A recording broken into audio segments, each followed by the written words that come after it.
La relación con el bienestar es muy importante, ¿eh? Hay estudios, además, muy sólidos, ¿no? Que lo que demuestran es que la gente que es feliz está la mayor parte del tiempo con la mente en lo que está haciendo. Y la gente que no es feliz está la mayor parte del tiempo con la mente en un sitio diferente a lo que está haciendo, ¿no? La estabilidad de la mente va muy ligada a la felicidad. Porque claro, al final de la vida, yo he trabajado mucho con personas terminales o con ancianos y tal, ¿no? Al final de vida uno se arrepiente de lo que no ha hecho. No de lo que ha hecho mal, no de lo que ha intentado, sino de lo que no ha hecho, ¿no? Y no le sirve para nada el éxito que ha tenido, el dinero que ha ganado, la admiración que ha podido levantar. Al final de la vida, los dos temas que son importantes son, uno,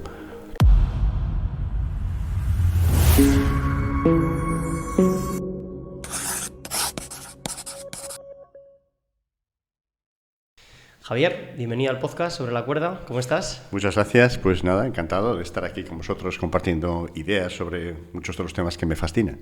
Tenía muchas ganas de traerte aquí. Como estábamos hablando antes, yo te conocí por Alex Guerra, de la plataforma Wake Up. Con él me inicié, como te decía, en el mundo de las meditaciones. Quizás también adentrarme un poquito más en el mundo del mindfulness, y es ahí cuando me topé con una entrevista tuya en su plataforma, y en ese momento investigué un poco más acerca de Javier. Vi que además eras de Zaragoza, yo también soy de Zaragoza, al final siempre queda esa unión. Y por supuesto, en el momento en el que me compré tu libro vi mucho material en internet.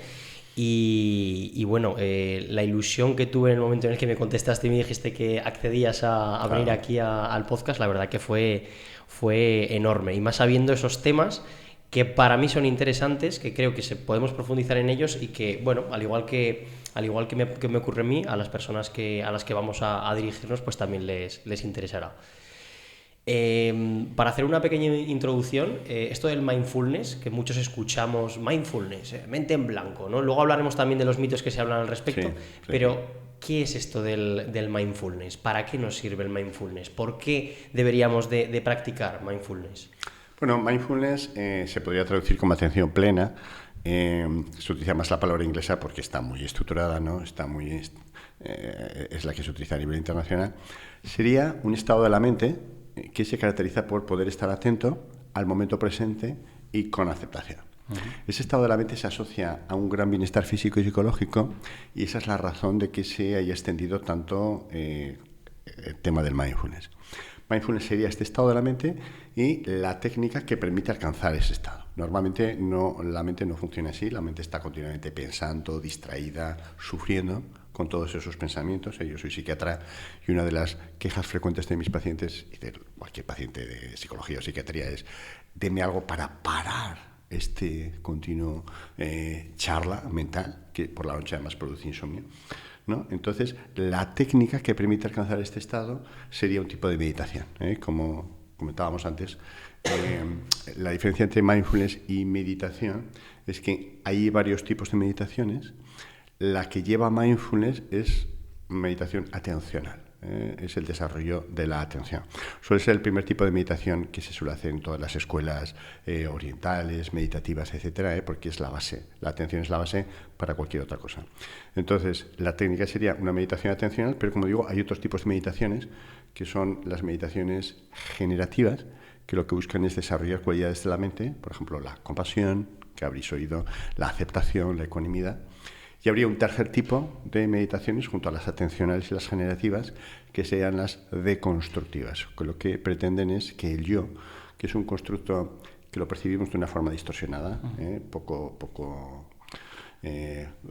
certera, lo podamos percibir de una forma mucho más fina, lo cual produce menos sufrimiento, ¿no? Porque el yo es una causa de sufrimiento importante. Entonces, mindfulness sería ese estado de la mente y la técnica, es decir, meditaciones atencionales que permitan alcanzar ese estado. Y todo ello se asocia a un gran bienestar físico y psicológico, y por eso se está utilizando. Me preguntabas para qué sirve. Sirve para aumentar el bienestar en cualquier persona que lo practique, y sirve para el tratamiento de ciertas enfermedades. Por ejemplo, en depresión se considera que es la psicoterapia de elección, con el tratamiento farmacológico aparte. La psicoterapia de elección en ansiedad es muy eficaz, en adicción es muy eficaz, en dolor muy útil, también en enfermedades relacionadas con el estrés, que en este momento en medicina se considera que hay muchísimas enfermedades relacionadas con el estrés, desde el cáncer hasta enfermedades psicosomáticas, que también creo que es el tema que querías hablar, etcétera. Entonces, no vale para todo, ¿no? Que hay enfermedades o hay otras terapias que son más útiles, pero sirve para muchos tipos de enfermedades y, sobre todo, yo creo que es lo más importante, sirve para que cualquier persona pueda sentirse mucho más feliz, mucho más realizada, mucho más florecida, como se dice en psicología positiva. Y a mí lo que me parece curioso es cómo es posible que poniendo foco en algo, en algo de realmente en tu cuerpo, ¿no? En cualquier podríamos decir, no síntoma, pero bueno, pues una respiración, un sentimiento que tengas en el pecho, por ejemplo, el tacto. ¿Cómo es posible que poniendo atención a eso seamos capaces de llegar a ese bienestar? O sea, porque realmente a mí me cuesta entender, o sea, qué es lo que se produce, qué es lo que nos produce realmente que lleguemos a ese estado. ¿Es realmente es relajarnos, el hecho de relajarnos?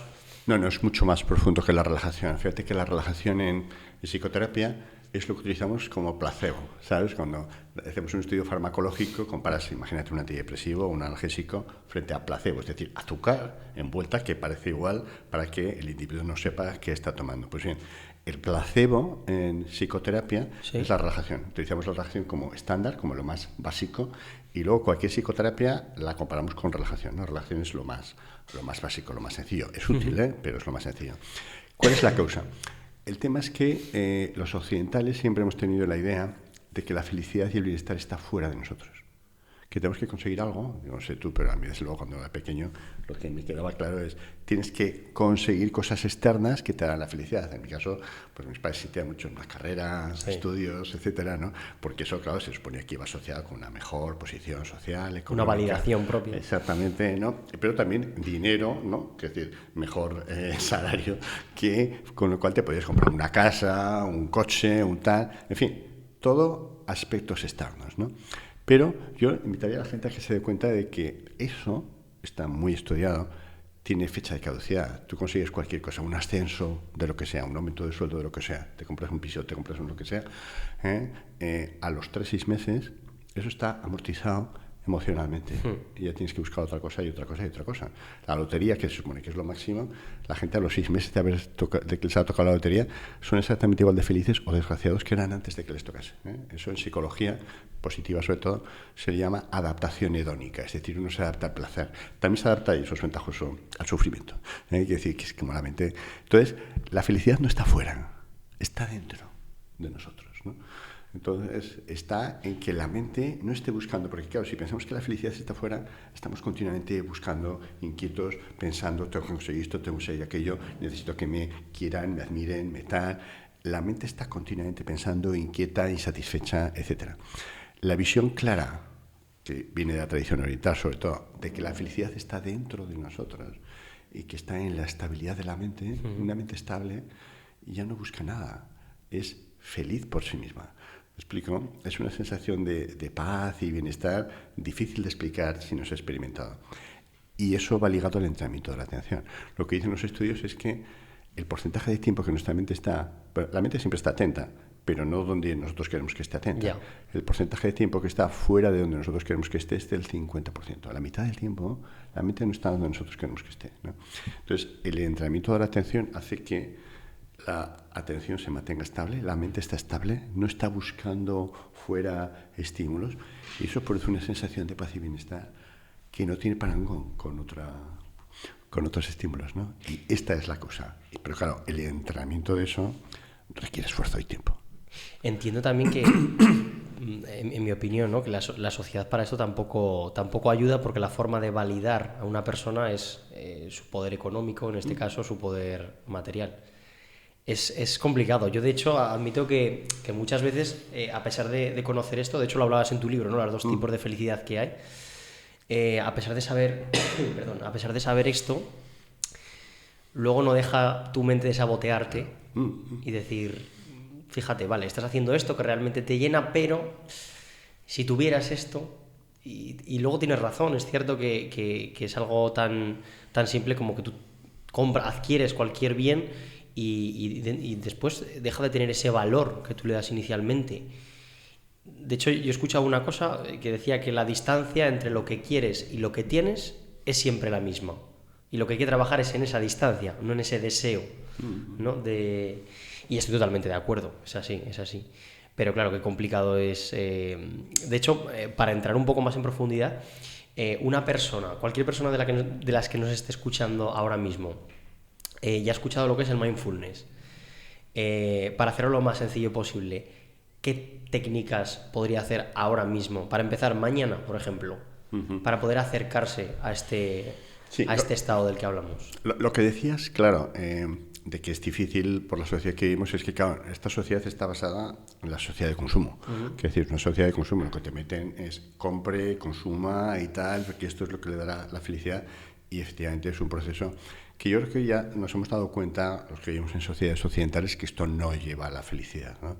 A diferencia de países no desarrollados que todavía piensan que, digamos, el desarrollo económico les llevará a la felicidad, y eso no es así.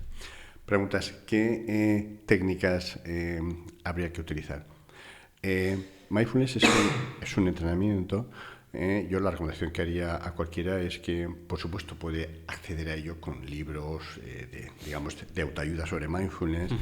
Audios son muy importantes también, porque sobre todo al principio la atención se va continuamente, pero lo más estándar suele ser cursos, son formaciones cortas de 8 semanas, igual 2 horas y media por semana, donde se van dando, digamos, las principales prácticas y las bases teóricas, etcétera. Yo es lo que recomendaría para iniciar.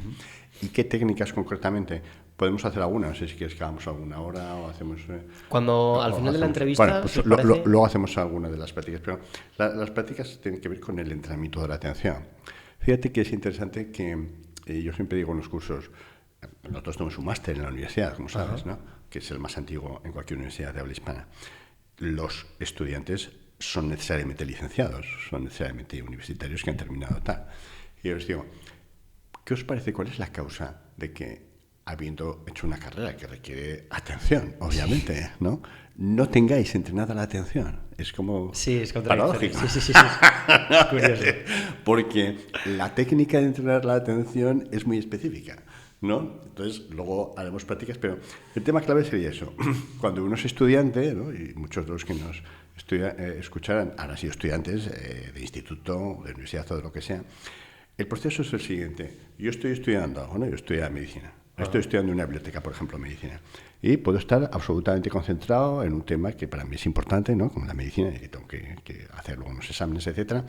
Pero cuando la atención se va a otra cosa, pues algo del pasado o algo del presente, yo me quedo ahí 5 minutos, ¿no? Pensando en lo que voy a hacer el fin de semana con mis amigos. Ese es el momento en que no se entrena la atención. ¿Me explico? Como me quedo ahí en los mundos de Yuppie, en los mundos de imaginación, varios minutos y luego vuelvo, eso es lo que hace que no se entrene la atención. El tema clave es poner la atención en algo. Tú has comentado perfectamente que el cuerpo es el principal foco de atención, el cuerpo y sus funciones, ya sea la respiración, el propio cuerpo, body scan, movimientos corporales o mindfulness andando, lo que sea. ¿Por qué? Porque el cuerpo siempre está en el presente, es decir, es el soporte que por definición está en el presente. Entonces, cuando la atención se va de ese soporte del cuerpo, me tengo que dar cuenta lo más rápidamente posible y volver. Ese es el fallo, eso es lo que no hacemos habitualmente, ¿no? Nosotros lo que hacemos es, vamos funcionando y en general la gente pues funciona bien, ¿no? Y es atenta. Pero cuando la atención se va, se queda un tiempo en esos mundos de distracción y luego vuelve. Eso es lo que impide el entrenamiento estructural de la atención.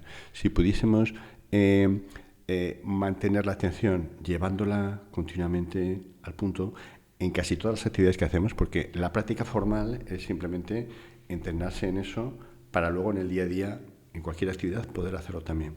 Si eso lo hacemos, y ahora hablaremos de cuánto tiempo al día y cuántos días, eso cambia la estructura de la mente. Y entonces eso hace que cuando me aparecen pensamientos, imagínate pensamientos negativos, desagradables, que nos aparecen a todo el mundo, la gente normalmente se queda enganchados a ellos. Porque, claro, está acostumbrado a divagar y el pensamiento gobierna al individuo. La mente gobierna al individuo.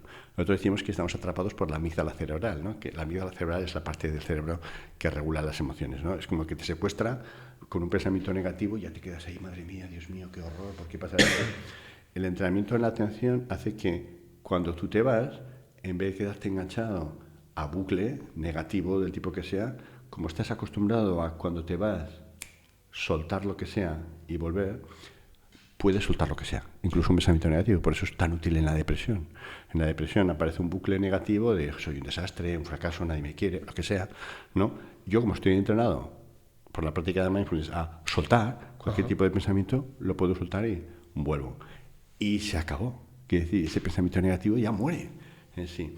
Nosotros lo alimentamos con nuestros bucles y somos víctimas de nuestros pensamientos y emociones, ¿no? Mindfulness te da señorío sobre eso. O sea, realmente, hablando ya, digamos, yéndome un poco por la rama neurológica, que ahora que has hablado de la amígdala, ¿estaríamos entrenando la amígdala realmente?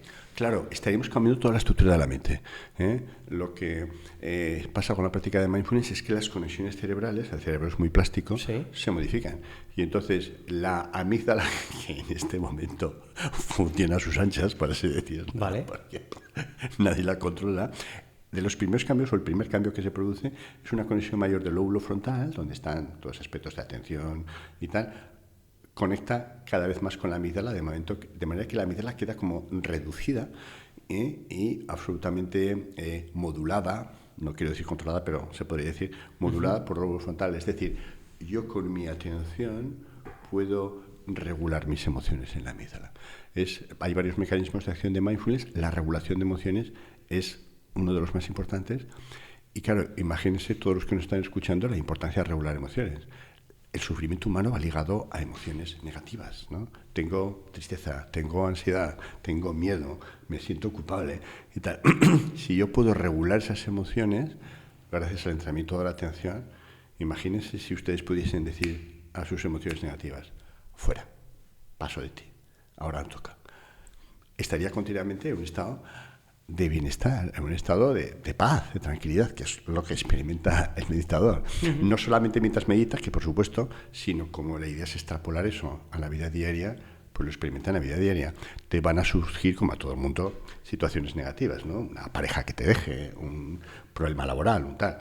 Pero claro, tú no estás secuestrado por esas situaciones, sino que dices, vale, bien, ha ocurrido esto, es lo que hay, puedo ser feliz, tirar para adelante, resolver el problema, sí se puede resolver, a veces no, pero no me quedo secuestrado por la situación, ¿no? Entonces, no tiene nada que ver. Las circunstancias externas también van cambiando porque como tú estás mejor, tampoco generas tantas... ¿Me explico? Imagínate, sí. Tengo una discusión con un amigo y tal, claro, yo estoy ahí atrapado por ese tema y le insulto y tal, y entonces se produce una relación de pareja lo mismo, ¿no? Estoy enganchándome continuamente con mi pareja por temas menores porque yo estoy regular, ¿no? Pero aquí estás en un estado de paz y bienestar, ¿no? Y aunque tu pareja esté mal porque ya tiene el problema que sea, o tu amigo esté mal porque tiene problema me refiero no a ningún tipo de enfermedad, sino circunstancias vitales que le han afectado, ¿no? Como a todos. Tú puedes decir, bueno, entiendo que estás así y tal, pero yo no me involucro en ese rollo mental, ¿me explico? Y entonces cambia la vida externa e interna de una forma increíble. Claro, al final es esa predisposición con la que tomas las riendas de cualquier problema, ¿no? Cambias las gafas con las que ves. Cambias las gafas y los otros notan que tú cambias, ¿no? Por eso a veces cuando la gente les dice, ¿y cómo hacer para convencer a alguien de que practique mindfulness? Yo les digo, no vas a convencer nunca a nadie. Yo no te puedo vender el producto. Lo que podéis hacer es, si encarnáis esa visión, los dos van a decir, joder, qué bien está, ¿no? Dice, bueno, ¿qué hace mindfulness? Voy a probar a ver qué tal, pero la mejor forma de convencer es, si tú lo encarnas, los dos ven que, chico, esto funciona, ya está, entonces te cambia la vida, es una sensación de paz y bienestar tremenda.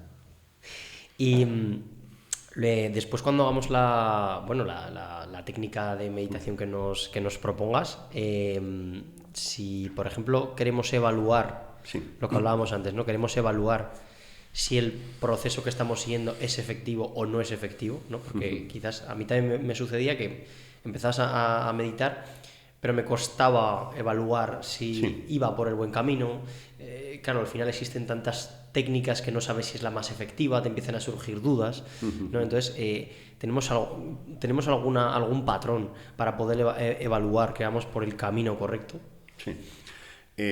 A nivel científico, mindfulness es una de las áreas donde más se está investigando a nivel de neurociencia.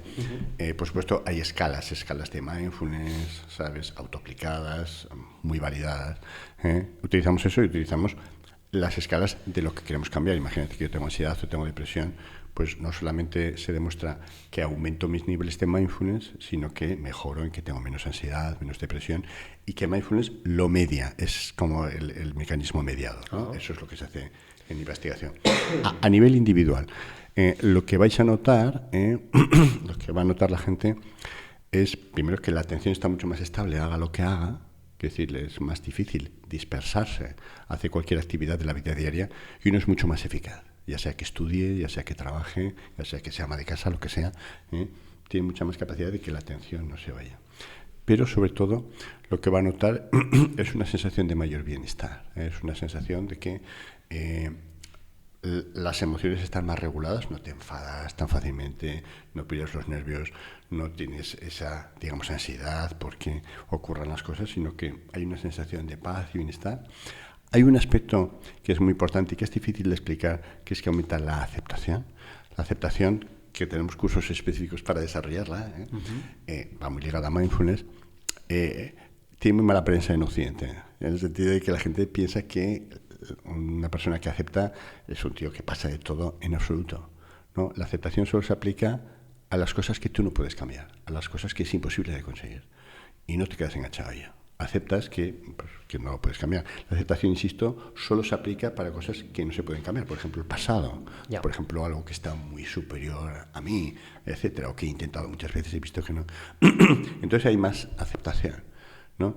Y la aceptación es uno de los elementos nucleares para el bienestar. En casi todas las corrientes psicológicas se demuestra lo que tú decías de la diferencia entre lo que quiero y lo que tengo, sí, ¿no? Lo importante no es tener lo que quieres, sino querer lo que tienes. Claro. Es decir, tú estás a gusto con lo que tienes y no estás mirando, comparándote continuamente con los demás a ver qué. Entonces hay más aceptación y hay más sensación de, lo que te decía, de un bienestar, de una, en las tradiciones meditativas se llama de alegría sin objeto. Es decir, tienes una sensación de que eres feliz por el simple hecho de estar vivo, que luego las cosas te irán mejor o peor, las circunstancias son cambiantes, ¿no? Pero tú tienes una sensación como de control interno, de empoderamiento interno, que dices, bueno, yo sé que voy a poder sobreponerme a las circunstancias que vengan, si son buenas, perfecto, y si son malas, pues bueno, también saldremos adelante, ¿no? Entonces insisto, otra perspectiva de la vida, ¿no? Es otra visión del mundo. Y eso lo vamos a notar en cuanto llevemos unos cuantos meses. Eso es lo que te iba a preguntar, concretamente, el tema del tiempo. Yo sé que son preguntas No, son preguntas clave y son muy razonables, mira. Pero, sí, perdona. Sí, ¿cuándo se nota, no? La pregunta es cuánto tiempo hace falta practicar para tal. Por un lado estaría el tiempo al día, o sea, los minutos día, y luego estaría las semanas que hace falta practicar, ¿no? Entonces, yo, para empezar, siempre recomiendo a la gente que disfrute, ¿no? Que disfrute de la práctica, porque hay muchos samuráis que cuando empieza a meditar dice, venga, voy a aguantar media hora porque tal, eso es absurdo. Quiero decir, porque al final se le coge fobia a la práctica, porque claro, es como, estás ahí aguantando, pero no, hay que estar disfrutando. Entonces, al principio, 5 minutos es suficiente, porque 5 minutos de buena meditación, eso es una pasada, ¿sabes? No tiene sentido estar media hora y la mente se te está yendo continuamente, ahí estás calentando la silla, ¿no? Es mejor estar 5 minutos y lo que te digo, cuando se va, luego lo veremos cuando hablemos de la técnica, cuando se va, darte cuenta y volver rápidamente. Pero claro, eso al principio requiere mucha atención, porque la mente no está acostumbrada, la mente está acostumbrada a ir a su bola, etcétera. Entonces, 5 minutos que disfrutas y eso te lo llevas bien, pues subes un poco a 7. Que con 7 minutos te disfrutas, subes a 10. Que con 10 te disfrutas, subes a 15. ¿Me explico? Y tal. El tiempo estándar recomendado sería como 15-20 minutos al día. Casi todos los días, no hace falta que sean todos, pero casi pues 5 veces por semana. Esos 15 minutos ni siquiera tienen que ser seguidos. Podrían ser por la mañana y por la noche, que son esos los momentos más habituales. Por ejemplo, por la mañana nada más levantarse, pues 5 o 10 minutos si quieres, ¿no? Y por la noche antes de dormir o en cualquier otro momento del día. Idealmente siempre a la misma hora, ¿no? Para que se establezca una rutina. Porque claro, si vas buscando, a ver cómo tengo 5 minutos en el día para meditar, claro, los vas a tener, pues estamos siempre tan liados, ¿no? Pero si dices, bueno, por la mañana saco 5 o 10 minutos, que no tiene ese tiempo, ¿no? Y por la noche otros 5 minutos. Eso es muy fácil de sacar en general si tienes un poquito de compromiso. Con solo esos 15 minutos, 20 minutos al día, durante 3 meses, insisto, 5 veces por semana, ni siquiera hace falta todos los días, ya se producen no solamente cambios psicológicos, que serían medibles con test psicológicos, con cuestionarios de mindfulness o de ansiedad, de bienestar psicológico, etcétera, sino que si nos hiciesen una resonancia magnética cerebral, se verían cambios en la estructura. ¿Sí? Sí. En 3 meses de 20 minutos, ¿vale? Sí, 20 minutos, ya se producen cambios. Eso pasa también con las psicoterapias y tal, las psicoterapias que están bien hechas y tal, se producen cambios en la estructura cerebral. Entonces, el cerebro es tan plástico y tan reactivo, ¿sí? que esta práctica modificaría, y el primer cambio es la conexión que te digo del lóbulo frontal a la amígdala cerebral, ¿no? Y entonces hay más cambios que se van a producir si uno sigue practicando, porque claro, la idea es que mindfulness es un estilo de vida. Es decir, yo me comprometo con esto, y para alguien que medita es muy importante. Pues para alguien que hace deporte, el hacer deporte casi todos los días resulta importante, ¿no? Pues lo mismo. Pero ya en 3 meses, con 15-20 minutos al día, se producían cambios en la estructura cerebral. Con esto te estoy diciendo la pasada que es. Lógicamente, cuanto más tiempo sigas, pues más cambios, más se consolidan, etcétera. Lo que es cierto es que en 3-6 meses de no practicar, se pierden. También tiene... Claro, porque claro, yo puedo llevar tiempo practicando, pero estoy 6 meses sin practicar absolutamente nada, sin meditar absolutamente nada, pues muchos de esos cambios no se estructuran, se desmontan, por así decir, ¿no? Y uno vuelve pues a la mente agitada. Eso lo vamos a notar. Quiero decir, mucha gente te dice, yo estuve un año y tal meditando muy bien, yo me sentía fenomenal, etcétera, pero luego por cosas de la vida pues me han cambiado de trabajo, me han mandado a otra ciudad, lo que sea, he dejado de meditar 6 meses, un año, y estoy casi como antes. Vuelves a los cauces. Se pierde. Por eso, claro, es un estilo de vida, pero eso pasa con el deporte también. Claro, ¿no? absolutamente, con todo realmente. Con sí, todo, ¿no? Que yo estoy haciendo deporte, tal, no sé qué, y estoy fit, ¿no? Pero estoy un año sin hacer nada de deporte, y aunque no me haya pasado con la comida y no haya engordado, ese cuerpo está, como se suele decir, blandi blue, sí. No, fofo, no sé cómo le llamaban. Fofo, sí, podemos decir fofo. Que no, claro, pues no está entrenado, ¿no? Claro. Se pierde eso. Y fíjate, una de las cosas que decías que a mí me gustaría hacer hincapié, porque esa duda también la tengo yo. Claro, uno de los momentos en los que consideramos que es un buen momento para meditar suele ser por la mañana y por la noche, ¿no? Sí. Esto, digamos, los usuarios que somos más ignorantes en este aspecto, porque son los momentos en los que podemos estar más tranquilos, ¿no? Pero claro, ¿qué pasa si esa meditación, por ejemplo, por la noche, nos acaba induciendo al sueño? O por la mañana, en el momento en el que te levantas, pero sigues estando en ese estado de vigilia, ¿la meditación es menos efectiva? A ver, dormir es dormir y meditar es otra cosa. Meditar es meditar, ¿no? Pero... O sea, perdona, Javier, por ejemplo, yo me voy a dormir y... Claro, pues hasta que me duermo, ¿no? Digo, bueno, pues voy a intentar relajarme, voy a practicar una técnica de meditación. Y sin darte cuenta, obviamente, se te va de las manos. Tú has sido consciente de que durante unos minutos has estado meditando, pero te levantas el día siguiente y dices, bueno, sí, no sé ni el tiempo que ha pasado, ya se me ha ido totalmente, pero soy consciente de que algo medité. ¿Esa meditación es efectiva? Hasta que duermas, sí. Hasta que duermas es efectiva. Vale. Es efectiva, luego ya te duermes, pero...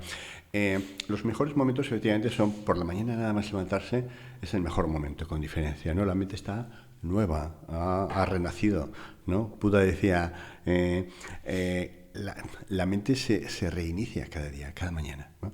Entonces es el mejor momento. Y por la noche también es un buen momento, porque hace que el sueño sea mucho más tranquilo. Mucha gente tiene grandes dificultades para dormir. El insomnio es el síntoma psicológico más frecuente, con diferencia. 40% de la población no duerme bien, entonces es útil. Pero como decía, también cualquier momento del día puede ser bueno si siempre es el mismo, ¿no? Por ejemplo, antes de comer, hay gente que antes de comer, obviamente con el estómago lleno es más complicado por la siesta, etc. Pero antes de comer, tal, o por ejemplo por la tarde, pues cuando llego a casa del trabajo y tal, da igual, en el momento sí lo siguen, pero el primer momento de la mañana es el más ideal, y por la noche es el segundo más ideal. Claro, el dormirse generalmente va ligado a la postura. La postura que recomendamos es una postura de meditación estándar, como se hace en yoga, pero simplemente en silla. Es decir, tú te levantas por la mañana y si te pones en silla a meditar o por la noche, si te pones en silla a meditar, no te duermes, es muy difícil. Es cierto que yo, por ejemplo, y otros profesionales recomendamos meditar tumbados en la cama para la gente que tiene insomnio. Pero ahí estamos buscando el dormir. ¿Me explico? Mucha gente se toma Orfidal o cualquier hipnótico por la noche. Y entonces yo les digo, no hace falta que tome nada. Tumbado en la cama, hace una práctica que es body scan. Body scan es la atención al cuerpo. Y normalmente se empieza por la cabeza y no se llega a los pies porque uno se duerme y tiene una función. Decías medita o mientras meditas y luego tienes la ventaja de que te vas al sueño sin tomar medicación porque es muy útil para eso, ¿no? Porque generalmente el insomnio ocurre cuando ya no hay estímulos, como uno está con diálogo interno continuo. Eso es un horror para la gente, pero si tú haces una práctica de mindfulness, el diálogo interno se para y tú puedes dormir, ¿no? Pero no suele haber un problema de que meditando te duermas si tú estás en una postura estándar. Lo que pasa es que, claro, si meditas tumbado en la cama, que es lo que a veces hace la gente, claro, ahí te vas a dormir mucho más fácilmente, ¿no? La intensidad de la meditación no es tan potente. Lo que recomendamos es meditar sentado. Otra cosa, como digo, es que puedes meditar tumbado si hay, lo que buscas es dormirte, pero tienes problemas de insomnio, ¿no? Vale, o sea, también podemos entrar en esa disyuntiva de es conveniente meditar sentado y no tumbado. O sea, la recomendación es sentado. Tumbado yo no recomiendo meditar tumbado, porque ahí te vas a inducir el sueño. Quiero decir que las posturas tradicionales de yoga, de meditación, de loto, medio loto, etcétera, la función que tenían era poder meditar durante bastante tiempo, porque cuando uno ya tiene experiencia, una meditación estándar puede ser de 30 a 40 minutos. A partir de los 15-20 minutos la mente entra en estados mucho más profundos, y esa es la razón de que las prácticas se recomiendan cuando uno lleva tiempo. Por eso digo que no recomiendo a nadie que empiece con una meditación de 30 minutos si está empezando, eso es una locura, pero si uno lleva meses, quizás un año o más meditando, entonces las meditaciones suelen ser de 30 a 40 minutos fácilmente y no hay ningún problema, es muy agradable. Pero esas meditaciones se hacían en el loto, medio loto, etcétera, porque es una postura muy estable, pero que no está tumbada. Es decir, la columna vertebral tiene que estar siempre recta para no inducir el sueño, ¿no? Porque si duermes está genial, pero eso no es meditar, no estás meditando, ¿no? Entonces, esa sería la razón. Sentado en silla para occidentales, perfecto, ¿no? Tú estás con la columna recta y puedes una postura muy estable en la que puedes aguantar media hora, 40 minutos. Gente que lleve mucho tiempo meditando, ¿no? Entonces, yo no recomiendo meditar tumbado. Claro que esto también es una cosa importante, ¿no?, a recalcar, que no es necesario, porque quizás, o a mí me sucedió, ¿no?, cuando pensabas en meditar, lo primero que se te venía es una persona con las piernas cruzadas y las manos así. Realmente tienes que estar cómodo, con las palmas encima de los muslos. Y ya está. Y eso es más que suficiente, ¿eh? Es decir, que las posturas estas tradicionales del loto, medio loto y tal, surgen en Oriente, pues porque no había sillas, no era la cultura y tal, y era una postura muy estable que además ellos aprendían desde pequeños. Es decir, que los niños de forma estándar estaban igual que los musulmanes y tal. Es decir, en países donde por cultura no ha habido sillas, pues están acostumbrados a esa postura y no les molesta, pero claro, a nosotros nos molesta porque no estamos acostumbrados, ¿no? Entonces no tiene sentido pelearse con eso, como a veces han hecho algunas tradiciones meditativas. Estar en silla, como dices, la espalda recta, las palmas apoyadas boca abajo en las piernas, ojos cerrados, eso es perfecto, no hace falta más. Yo le diría a la gente que no se complique la vida.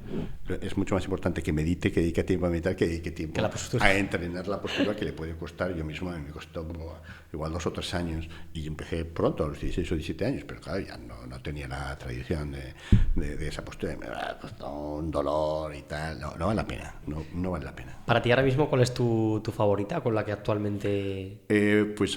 Tras muchos años de meditar en posturas de medio loto, que era lo que yo utilizaba, se me cascó la pierna, las rodillas, porque las rodillas sufren con esa postura, es una postura forzada. Ya. Es decir, claro, si la has hecho desde pequeño y llevas siempre y tal, pero muchos de los occidentales acabamos sufriendo por esa hiperflexión de las rodillas. Entonces ahora medito en silla estándar, pero he meditado durante mucho tiempo en medio loto, pero de verdad que no hace falta, no vale la pena el esfuerzo, ni la calidad de la meditación es mejor.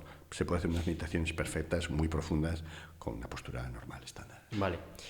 Ya que justo hablamos de esto, casi me encaja también para hablar de los mitos del mindfulness o de la meditación, que este podría haber sido el primero, que es el que yo tenía para meditar. Tienes que sentarte con las piernas cruzadas y con una postura determinada, ¿no? Esto es totalmente falso, como acabas de decir, ni por supuesto es más efectivo que algo más sencillo. Otros de los mitos, que si quieres tú incluso nos puedes comentar alguno más que podamos concretar. Yo otro de los que había escuchado era para meditar tienes que dejar la mente en blanco, y lo había creído durante muchos años y que era posible incluso cuando no tenía absolutamente nada de idea de esto. Yo pensaba en dejar la mente en blanco sin entrenamiento alguno, el típico ejercicio que dices del venga, no voy a pensar en nada, y era imposible. Y de hecho esto hablamos de un mito más del mindfulness. Sí, es un mito más. Es cierto que con los años de meditación la mente se va poniendo en blanco, pero de forma natural, no porque tú quieras ponerla en blanco, ¿eh? O sea, lo que es un mito es el pensar, voy a poner la mente en blanco desde mi estado actual. Eso es absolutamente imposible. No, y además es inútil. Veremos luego la técnica. La técnica es un entrenamiento de la atención, es decir, la atención se va, vuelvo a llevarla. La atención se va, vuelvo a llevarla. Y entonces tú asumes que la mente se va a estar yendo continuamente, generalmente a pensamientos, que es el objeto mental más frecuente, una y otra vez, una y otra vez, una y otra vez. Otro de los temas que se desarrolla es que tú no te identificas con los pensamientos. El problema de los pensamientos no son los pensamientos, es que tú crees que los pensamientos son reales, ¿eh? Yo siempre digo a la gente, ahora estamos aquí, estamos a gusto, ¿no? Tú y yo estamos aquí, estamos bien, aquí no hay sufrimiento, estamos bien. Pero si nuestra mente nos lleva al pasado y empiezo a pensar algo por lo que me siento culpable de lo que he hecho en el pasado, ya hay sufrimiento. Pero es un sufrimiento que no es real, porque aquí no hay sufrimiento en el presente. No sé si me explico, ¿no? Sí. O si la mente me lleva al futuro sobre algo que me puede ocurrir en el futuro, pues me moriré, enfermaré, etcétera. Ese es un sufrimiento que está ocurriendo en el presente, pero que no es real. Es porque la mente me lleva al futuro. ¿Me explico? Sí. Entonces, el problema de los pensamientos no es los pensamientos como tal, sino que te llevan al pasado, al futuro, te gobiernan, etcétera. Si tú dejas de crearte los pensamientos, y eso es parte de lo que entrenamos, la mente progresivamente va dejando de tener interés en generar pensamientos, ¿eh? Y se pone en blanco, pero de una forma natural, no porque yo quiera que no haya pensamientos, sino porque no se generan, porque tú no los estás cultivando. Este sería... Entonces, el mito no es que la mente se ponga en blanco, que en un meditador que tiene experiencia, es decir, yo mismo, cuando me pongo a meditar, la mente está básicamente sin pensamientos. Aparece alguno, pero como no me engancho en ellos, el pensamiento muere. Es decir, no se genera una cadena de pensamientos, sino que aparece un pensamiento de mañana tengo que hacer tal cosa, pero no me engancho eso porque ahora estoy meditando. Y eso lo vas a llevar a la vida diaria también, ¿eh? Yo, si por ejemplo, te hablo de mí, como de cualquiera que lleva tiempo meditando, ¿eh? Vas paseando por el campo, disfrutas de pasear por el campo. La gente no puede disfrutar porque empieza a pensar cosas de pasado, de futuro, ¿no? Entonces, si yo estoy pasando por el campo y aparece un pensamiento incluso importante, ¿no? De mi hijo ha suspendido matemáticas, por ejemplo. Yo estoy paseando por el campo. Entonces, digo, ahora no toca. Y ese pensamiento se cae. Exactamente. No genera nuevos pensamientos, se diluye en sí mismo. Luego ya iré a casa, me sentaré y me pondré a resolver el problema de mi hijo que ha suspendido matemáticas. Me explico, vale, ahora me siento, papel y boli, mi hijo ha suspendido matemáticas, ¿qué hago con eso? Pero no mientras estoy conduciendo, paseando, escuchando. Entonces, la mente está acostumbrada a estar atenta, y es verdad, a estar en blanco, puede aparecer algún pensamiento, no le haces caso, y luego los problemas de la vida que todos tenemos, porque claro, la gente piensa, pues este tío nunca resuelve un problema, ¿no? Si deja pasar, ya, pero es que los problemas no se resuelven mientras haces otra cosa. Los problemas se resuelven sentándote, papel y boli, y resuelvo ese problema. ¿Me explico? Sí. Me siento y tal. O voy a ir el fin de semana con mi familia, con mis amigos, tal. Vale. Si ese pensamiento me aparece, insisto, mientras estoy paseando por el parque, mientras estoy conduciendo, simplemente lo dejo pasar. Me siento cuando llego a casa y digo, bueno, ahora voy a ver qué hago el fin de semana con mi familia. Y me dedico solo a pensar qué hago el fin de semana con mi familia. O sea, uno de los temas claves de mindfulness es que cada vez hago solo una cosa. Si paseo, no pienso. Si pienso, no paseo. Si escucho un podcast, escucho un Sí, podcast escucho un solamente. podcast, exactamente, No, escucho un otra podcast, cosa. exactamente, sí, Que ¿no? tenemos Porque esa- hoy en día todo el mundo hace multitarea, ¿no? Yo cuando era pequeño, ¿no? Claro, había 2 televisiones, la 1 y la 2. Y estábamos todos así mirando una y otra cosa. Ahora yo veo que nadie ve la tele viendo la tele. Sí, La sí, tele sí. está con el ordenador, con el móvil, leyendo, tal. Estamos tan acostumbrados a hacer tantas cosas. Yo quizás, tú eres muy joven, ¿no? Y supongo que funcionarás igual. Pero Igual, sí, sí. yo ahora cuando hacemos cosas de ingeniería, hacemos cosas de investigación con ingenieros, yo me quedo alucinado, ¿no? Porque claro, son tíos de 25, 30 años, gente joven, etcétera, y igual te enseñan un vídeo de algo de realidad virtual, de cosas que vamos a utilizar para Ajá. medicina, psicología. Joder, y te lo ponen todos a por 2, a por... ¿Sí me explica, no? Y yo toda la vida he visto un vídeo a la velocidad normal, ¿no? Y entonces te ponen todos a por 2, digo, que no me entero. Sí, sí, Entonces, son cerebros que están estructurados, que han cambiado. Es decir, las conexiones cerebrales de esos cerebros han cambiado, están acostumbrados a estímulo, estímulo, estímulo, ¿no? Mientras que los más antiguos y encima más meditados están acostumbrados, ¿no? A velocidad normal, el mundo funciona normal. Entonces, es alucinante el cambio de paradigma que supone eso. Sí, yo de hecho, fíjate, cuando estudiaba y muchos de mis compañeros y compañeras teníamos la costumbre de siempre estar con cascos, escuchar Claro, música, claro, en este caso un podcast, lo que sea, ¿no? Sí, multitarea. Pero total, siempre, y de hecho también conozco personas que estudian con la televisión puesta, sí. y me parece, claro, yo fíjate que pensaba incluso, claro, entiendo que tendrá sus pros y sus contras en el sentido de si tienes que focalizarte en algo en concreto para trabajar algo como el mindfulness, pues entiendo que es necesario. Pero, y fíjate, además esto te pregunto incluso, ¿tiene alguna ventaja en cuanto a el ser multitarea? ¿Activa nuestro cerebro de alguna forma distinta? ¿O está demostrado que de alguna forma...? Hombre, activa el cerebro en el sentido de que te decía, ¿no? De que las conexiones cerebrales se modifican y entonces ese cerebro está acostumbrado a esa multitarea, a ese exceso de estímulo. Y si no tiene exceso de estímulo, es como que le falta algo. Ya. Quiero decir, porque se entrena eso. Pero fíjate que yo creo que eso forma parte de la sociedad de consumo, ¿no? La sociedad de consumo nos recomienda, digamos, muchas necesidades consumistas y una de ellas es el aprovechar el tiempo excesivamente y como que la multitarea es la forma de aprovechar el tiempo, ¿no? Y de poder hacer muchas cosas a la vez, ¿no? Y a veces cuando hacemos cursos de mindfulness, mucha gente que es multitarea está más de casa, no necesariamente gente joven, Sí. ingeniera y tal, ¿no? Es claro, dicen, pero claro, ¿no es mucho mejor hacer muchas cosas a la vez? Entonces, os digo, lo que dicen los estudios, para eso hay estudios de casi todo, es que solamente el 2% de la gente es más eficaz en multitarea. La mayor parte de la gente no. Porque, claro, realmente no es multitarea, sino que es atención secuencial. Yo estoy haciendo esto paso, a esto paso, no es más eficaz. Y el 100% están más estresados. La multitarea es muy estresante. Es muy estresante. Fíjate que el estrés laboral muchas veces va ligado a la multitarea, porque también las empresas exigen como a los trabajadores, ¿no? Sí. Hay estudios, por ejemplo, en el hospital, de que un médico estándar no puede estar más de 10 minutos en algo porque alguien le interrumpe para algo. Claro. Y entonces te interrumpes, vuelves, pero cuando vuelves, no vuelves al nivel de atención que tenías al primer segundo. Te cuesta un tiempo volver a ese nivel de atención, es que todos tenemos la experiencia. Yo estoy estudiando, contesto a alguien tal y cuando vuelvo no estoy exactamente a ese nivel de atención. Me cuesta unos segundos el volver a recuperar el nivel de atención previo que tenía, ¿no? Entonces la multitarea no es beneficiosa, ¿no? Para el ámbito de la atención, porque ni para el bienestar, porque la multitarea forma parte de ese consumo continuo, de esa hiperestimulación continua que dificulta la sensación de bienestar que produce mindfulness. Entonces yo siempre digo en los cursos de mindfulness, tenemos que elegir. La gente piensa que puede estar distraída cuando, por ejemplo, está fregando platos o está haciendo algo, digamos, rutinario, ¿no? Limpiando, no sé, la casa, el polvo, etcétera, y puede estar muy atento cuando su hijo adolescente le está diciendo algo importante o cuando un cliente o su jefe le están diciendo algo importante. Pero la mente no funciona así. Quiero decir, la mente o la entrenamos a la atención o la entrenamos a la dispersión. ¿Me explico?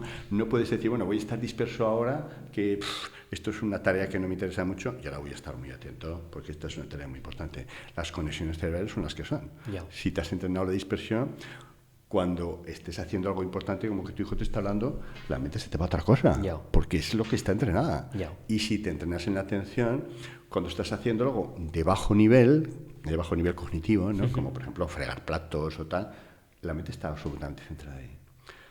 La relación con el bienestar es muy importante, ¿eh? Hay estudios además muy sólidos, ¿no? Que lo que demuestran es que la gente que es feliz está la mayor parte del tiempo con la mente en lo que está haciendo. Y la gente que no es feliz está la mayor parte del tiempo con la mente en un sitio diferente a lo que está haciendo, ¿no? La estabilidad de la mente va muy ligada a la felicidad, la estabilidad de atención, ¿no? Javier, una cosa que me encantó de tu libro fue que contrastas con historias reales, con tu experiencia como psiquiatra, el tema que tratas en cada capítulo.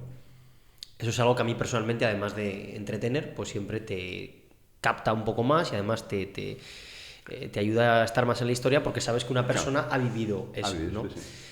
Sí. ¿Tú tienes alguna historia, tanto personal o algún paciente? Evidentemente, o sea, tu libro está lleno de este tipo de historias personales y les animo a la gente a que les eche un vistazo.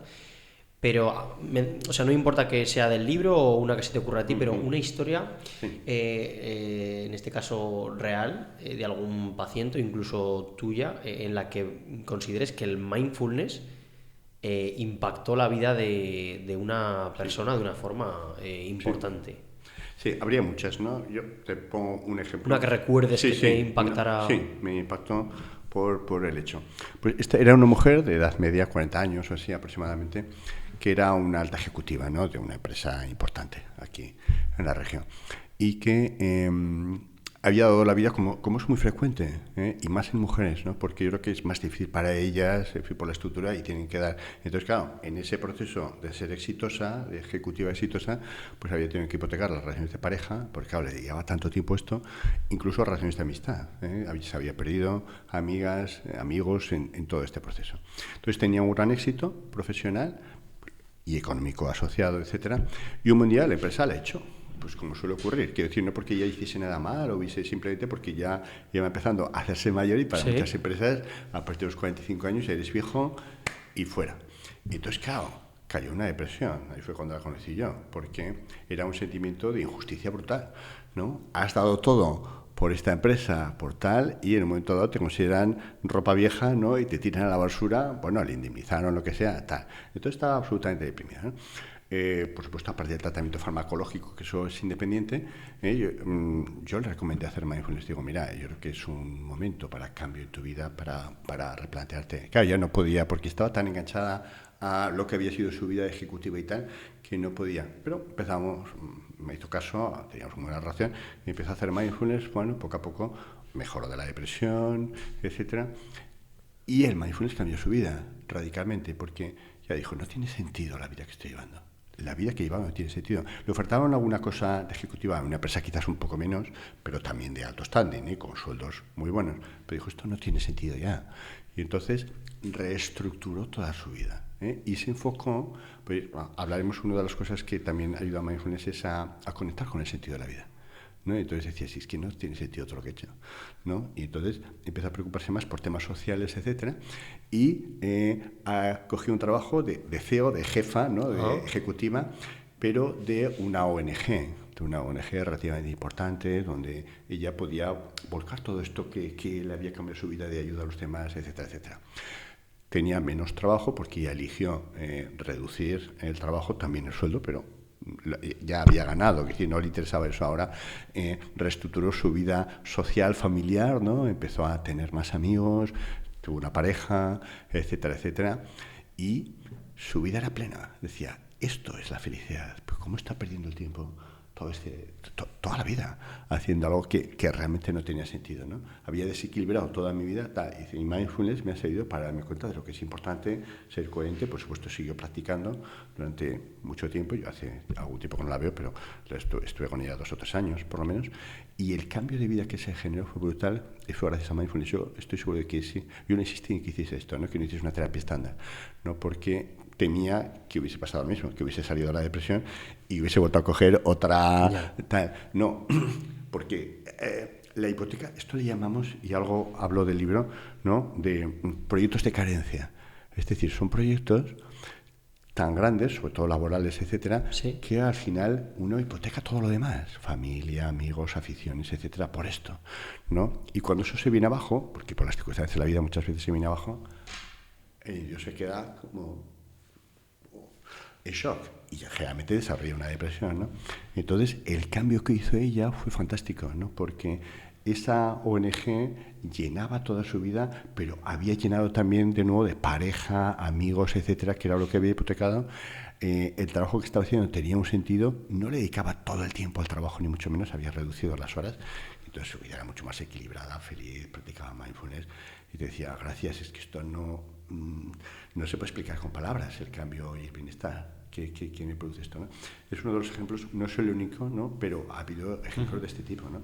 Que al final mindfulness te permite para poner en perspectiva todo, para encajar todo y para decir, llevo una vida que vale la pena, que igual gano menos, pero es que eso no es lo importante, ¿no? Algo que me parece también muy complejo es el encontrar el propósito de una persona, ¿no? A mí esto es algo que también me da muchos dolores de cabeza, ¿no? Porque también es verdad que ¿cuándo has encontrado tu propósito? Primero, ¿cómo, no? Eso es lo más complicado. Pero ¿cuándo has encontrado tu propósito? Claro, ahora me comentas que el mindfulness, el hecho de estar focalizado en algo, también te ayuda a ser más consciente de si eso te llena, no te llena. Pero qué complicado es, ¿no? O sea, ahora entiendo que muchas personas que están metidas en un trajín de vida en el que prácticamente ya no tienen tiempo para sentarse, para parar realmente, Sí. ¿no? Pero ¿hay algún tipo de recomendación básica que puedas hacer tú para decir? Porque entiendo que es una pregunta complicada, ¿no? ¿Cómo puedes encontrar tu propósito? Pero seguro que hay algún consejo que podamos... No, claro. Primero yo te diría que la idea que se tiene, a veces cuando empezamos a hablar del libro, mucha gente decía, pero parar, que hay mucha gente que no puede parar, porque tiene muchas actividades y tal. No, todo el mundo puede parar, porque parar no implica me cojo 3 meses de excedencia y me pongo a pensar en mi vida. No hace falta eso. Parar implica simplemente decir, bueno, cojo media hora y me paro, me siento. Fíjate que la meditación, la tradición oriental se dice que es sentarse y sentirse. Es decir, el parar te obliga a conectar contigo mismo y a ver tu malestar, qué sentido tiene todo, etcétera, etcétera. Entonces, no requiere mucho tiempo, ¿no? Requiere compromiso más que tiempo. Así, bueno, paro 15 minutos, media hora, unos cuantos días y voy viendo eso. Y todo el mundo tiene ese tiempo, pues es una cuestión de prioridades y tal. No hace falta, insisto, estar 3 meses fuera de trabajar, no hace falta tanto. Hace falta el compromiso. Mucha gente no quiere parar porque se da cuenta de que si para va a hacerse consciente del vacío de su vida. Es un poco lo que pasaba a esta mujer. Esta mujer, lo que te decía era, claro, yo no paraba y tal, porque en el fondo sentía que había una falta tan total de cosas que si no seguía haciendo muchas cosas para sentirme exitosa, Claro. Iba a ver que mi vida era un fracaso en última instancia, ¿no? Entonces, eso es una de las grandes razones por las que la gente no para, no tanto para. Entonces, me preguntas el sentido de la vida. El sentido de la vida... hay técnicas específicas para contactar con ello, porque tiene que ser muy emocional. Si uno empieza a pensar cuál es mi sentido de la vida así de forma racional, no sale nada. Lo que sale no es valioso, eso no sirve, ¿no? Ahí se utiliza un ejercicio que es el epitafio. El epitafio, ya sabes, es la pequeña frase que se pone en la tumba. Sí. El epitafio, ¿no? Hay un chiste muy bueno de Groucho Marx, ¿no? Que él decía que el epitafio que iba a poner en su tumba era: señora, perdone que no me levante. Un chiste. Entonces, esa es una pequeña aproximación, pero es muy difícil encontrar el epitafio, ¿no? Pero tiene que ser mucho más emocional. Entonces, la práctica que hacemos es ir viendo cómo uno envejece, ¿no? Visualizarse uno a los 20, a los 40, a los 60, a los 80 años, ¿no? Como último momento, de una forma progresiva, ¿eh? No podemos hacerlo aquí, tampoco requiere mucho tiempo, 10-15 minutos. Es una práctica que nosotros hacemos sistemáticamente asociada a mindfulness. Y uno se ve con 80 años, ve su vida delante de sí, es un ejercicio de visualización, de imaginación, y dice, al final de mi vida, ¿qué es lo que realmente me hará sentir que mi vida ha valido la pena? ¿Qué ha tenido sentido? ¿Qué he hecho lo que tenía que hacer? Es una pregunta muy potente, es una práctica muy potente, ¿eh? Mucha gente después de eso se da... Porque claro, al final de la vida, yo he trabajado mucho con personas terminales o con ancianos y tal, ¿no? Al final de vida uno se arrepiente de lo que no ha hecho, no de lo que ha hecho mal, no de lo que ha intentado, sino de lo que no ha hecho, ¿no? Y no le sirve para nada el éxito que ha tenido, el dinero que ha ganado, la admiración que ha podido levantar. Al final de la vida solo son importantes, pero esto tiene que descubrirlo, ¿no? Ellos te llevo al resultado final, pero eso, si uno hace la práctica, lo ve. Los dos temas que son importantes son, uno, todo lo que yo he querido y me han querido. Me explico todo que son relaciones interpersonales, la sensación de conexión con parejas, amigos, familiares, etcétera. Es decir, me he sentido querido, he sentido que he querido a mucha gente. Eso es un tema nuclear. Y otro tema nuclear es la sensación de ¿qué he hecho para que este mundo vaya mejor? ¿Qué he dado al mundo? Y no es lo que he ganado, lo que... No. ¿Qué bondad he entregado al mundo? ¿No? ¿Qué he hecho para que el mundo vaya mejor? Si siento que al final de mi vida esos dos temas han ido bastante bien, con todas las limitaciones que tenemos los seres humanos, con todos los fracasos, errores, cosas mal hechas. Al final de la vida uno hace, digamos, una valoración global. Sabe que ha metido la pata en muchas cosas y tal. Pero si en global piensa, joder, he ayudado al mundo, he hecho cosas por el mundo y he querido y me he sentido querido. Dice, he llevado una vida que vale la pena. Ese es el tema. A mí hay una... Por contar también un poco mi experiencia personal, hay una métrica que a mí me funciona, o por lo menos, vamos, hace unos años, porque tampoco es que tenga una vida tan extensa como para poder... Claro, que es que cuanto más joven uno es más complicado. Claro. Eso es así, sí. Pero para ver qué es lo que realmente he realizado a lo largo de mi vida y de lo cual creo que me ha llevado hacia mi propósito, cuando yo conozco a una persona y tú y yo me presento, hay ciertas cosas que tienes muchas ganas de contarle porque te sientes orgulloso de haber hecho, pero orgulloso de verdad. Sí. No te hablo de decir, no, pues tengo un coche. No, hay cosas que sientes, no sabría cómo explicarlo, pero hay cosas que siento la necesidad de, al conocer a una persona, soltarlo. Que tiene sentido, sí. Oye, pues yo hice esto, hice tal, y esas son las cosas de las cuales me siento orgulloso y que por tanto luego miro hacia atrás y digo, este es el camino. Este es el camino. A pesar de los errores que cometemos como humanos, sí, claro, sí. Vale, vamos a tratar otro tema que me parece muy, muy curioso, que es el tema de los sueños. Aunque sea un poquito rápido por encima, pero me gustaría... Porque creo que todo el mundo nos hacemos una pregunta y espero, oye, ¿por qué soñamos? ¿Qué necesidad tenemos de soñar? ¿Qué sucede en nuestro cerebro para que soñemos esas cosas que soñamos? ¿Y por qué? Bueno, lo que dice la ciencia en este momento es que el proceso del sueño tiene una función de eliminar recuerdos innecesarios, ¿no? Estamos continuamente sometidos, por así decir, a múltiples estímulos, demasiada información que no es útil, ¿no? Entonces vamos eliminando, pero claro, esa información queda de alguna forma en el cerebro. Durante el sueño parece ser que se produce una limpieza de todo eso, ¿no? Y el sueño tiene diferentes periodos, el periodo no REM y el REM, ¿no? El periodo no REM sobre todo sería para descanso físico y ese periodo REM, que es donde se sueña básicamente, sería para esa limpieza de la memoria. Y ahí es cuando aparecen los sueños, que tienen mucho que ver con el diálogo interno, tienen mucho que ver con nuestras preocupaciones, nuestros miedos, etcétera, ¿no? Entonces esa es la razón, ¿eh? Siempre soñamos, aunque la gente no se acuerde de los sueños, todas las noches soñamos en los espacios REM, que son 5 o 6 cada noche. Entonces, teóricamente, tenemos como 5 o 6 sueños cada noche, ¿eh? Otra cosa es que... Sí o sí, normalmente, ¿no? Sí o sí. Otra cosa es que nos acordemos. Mucha gente no se acuerda. La mitad de la gente no se acuerda de nada de los sueños. Tengo amigos incluso muy espirituales y tal que no se acuerdan absolutamente de nada.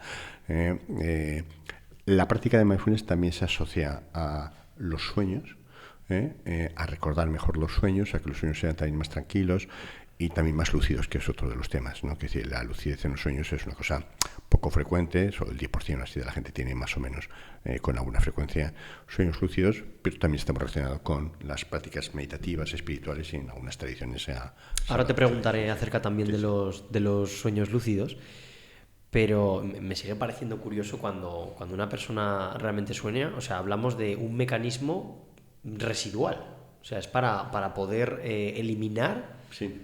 Todo eso que el cerebro considera que no es útil, Que no es útil. Sí, esa es la explicación básica que da ahora la neurociencia.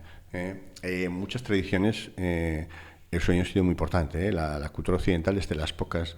Hubo un antropólogo que estudió aproximadamente unas 100 culturas Y la occidental y 4 o 5 más no le daban ninguna importancia a los sueños, que es lo que nos pasa a nosotros, pero el resto, más de 90%, el sueño era muy importante. De hecho, en algunas culturas lo primero que hacen por la mañana cuando se despiertan es poner en común lo que han soñado, porque sienten que es como un mensaje de los dioses, ¿no? De otros espacios, ¿no? Que son importantes y que les puede ayudar a tomar decisiones o a ser más eficaces de alguna manera, ¿no? Nuestra cultura occidental es seguramente de las que más menosprecia todo este periodo de la vida, que es casi un tercio, ¿no? Son 8 horas que estamos durmiendo. Recientemente, Javier, vi una película, estaba basada en hechos reales, pero ya no recuerdo el nombre exactamente. Inception, está del tótem girando.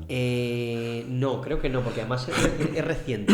Es reciente y contaba un poco la historia de un chaval que se iba que vivía en Austria y que entraba a trabajar en una tabaquería, y en esa misma tabaquería pues uno de los clientes era Freud, ¿vale? Entonces establece una relación con Freud en este caso, y este chico solía tener unos sueños un tanto turbios, raros, tenía unos sueños extraños como tal, que tampoco es que haya ningún sueño, pero normalmente estos en concreto eran muy, muy extraños. Y uno de los consejos que le daba Freud era que nada más levantarse escribiera lo que hubiera soñado esa noche. Pero fíjate que en la película no llegaban a dar una respuesta a para qué servía eso que estaba haciendo. ¿Tú qué crees por qué crees que esa práctica le podía ayudar, o por qué le recomendaría eso? Claro, porque los sueños se pierden inmediatamente, ¿no? Uno se despierta y a los 5 minutos ya prácticamente se olvida casi todo el sueño, ¿no? Entonces, el apuntar los sueños nada más despertarse es una práctica tradicional, tanto en sueños lúcidos como como lo que hacía Freud, que era la interpretación de los sueños. Ajá. De una forma muy adecuada, ¿no? Porque se pueden resolver temas conflictivos, personales, etcétera.